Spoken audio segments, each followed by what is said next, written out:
बहुत समय पहले की बात है। एक विशाल राज्य था। नाम था अमर्त्यपुर। इस राज्य का राजा था विक्रांत सिंह। बलशाली, बुद्धिमान और न्यायप्रिय। उसकी प्रजा उसे देवता के समान पूजती थी। परंतु एक बात थी जो उसे व्याकुल करती थी, ज्ञान की गहराई।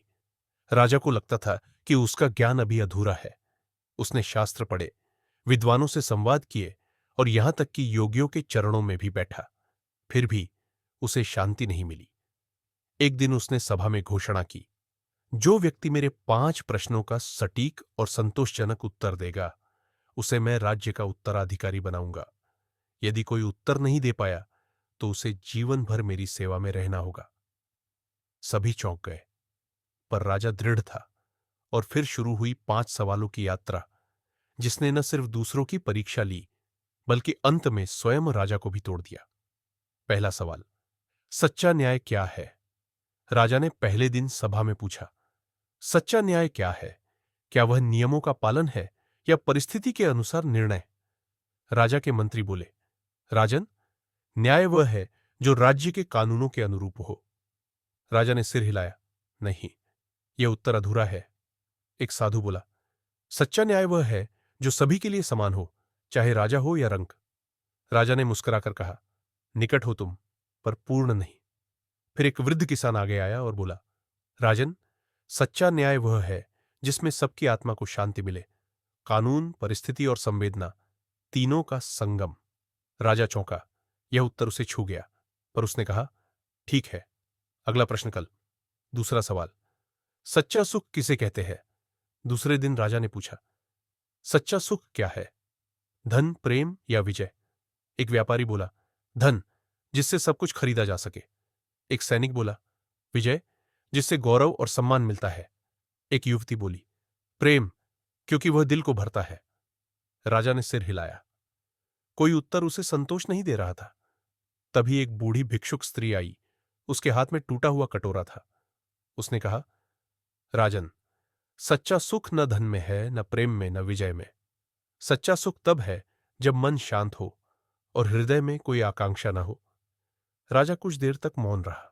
उसने भिक्षुक की ओर देखा और पूछा, क्या तुम सुखी हो? वह मुस्कुराई, हां, क्योंकि मुझे किसी चीज की चाह नहीं।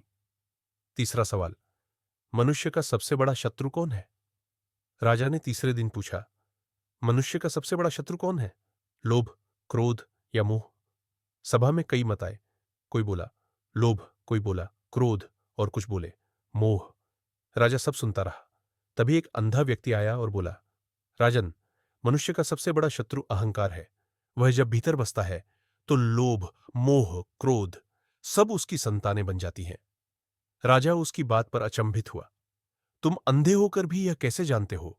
राजा ने पूछा। अंधा हंसा, क्योंकि मैंने अपनी आंखों से नहीं, अपने भीतर के अंधकार से जाना है। चौथा सवाल, सच्चा राजा कौन होता है? चौथे दिन राजा ने पूछा, सच्चा राजा कौन होता है? जो युद्ध जीतता है, जो न्याय करता है, या जो प्रजा को प्रेम करता है? अब सब मौन थे। 3 सवालों के उत्तर देने वालों की स्थिति देख सभी डर चुके थे। राजा ने भीड़ में देखा। एक बालक आगे आया। राजन, क्या मैं उत्तर दे सकता हूं?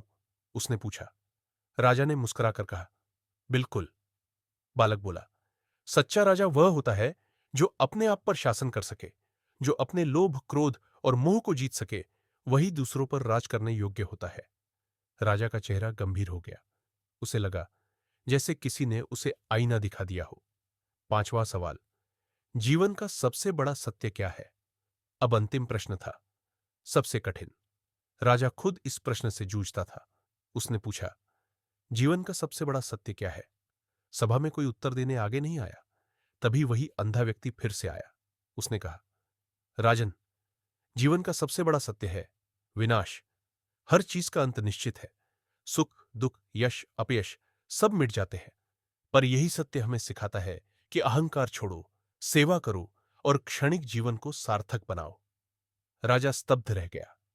राजा उन 5 उत्तरों से इतना व्याकुल हो गया कि उसने सिंहासन त्याग दिया। उसने स्वयं को मूर्ख समझा, जो ज्ञान की तलाश में था, पर कभी भीतर नहीं झांका। उसने राज्य त्यागा, राजसी वस्त्र उतारे और निकल पड़ा एक भिक्षुक के रूप में। लोगों ने जब उसे देखा, पूछा, राजन, आपने यह क्या कर डाला? उसने उत्तर दिया, मैं अब वह नहीं जो राज्य करता था। मैं अब वह हूं जो खुद को जानता है। अब मैं राजा नहीं, एक साधक हूं। वर्षों बीते। एक दिन अमर्त्यपुर की सीमा पर एक वृद्ध भिक्षुक का देहांत हुआ। लोगों ने जब उसका चेहरा देखा, पहचान गए। वह राजा विक्रांत था। उसके पास केवल एक मिट्टी का कटोरा था और एक पत्र। मैंने 5 सवालों के उत्तर पाए, पर अब समझा, सवालों से ज्यादा जरूरी है जीना। सच्चा राजा वही होता है जो खुद को जीत ले। राज्य ने उसके लिए एक स्मारक बनवाया, जिस पर लिखा गया, वह राजा जो भिक्षुक बना पर आत्मा का सम्राट हो गया।